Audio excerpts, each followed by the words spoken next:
जमलेल्या सर्व तमाम मराठी बांधवांनो, भगिनींनो आणि मातांनो,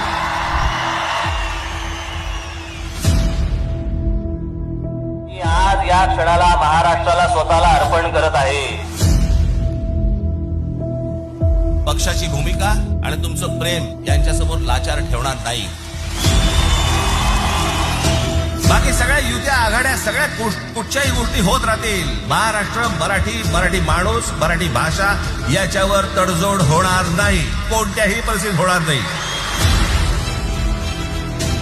माझ्या मराठीला जर नख लावायचा प्रयत्न केला तर मी मराठी म्हणून अंगावर जाईल.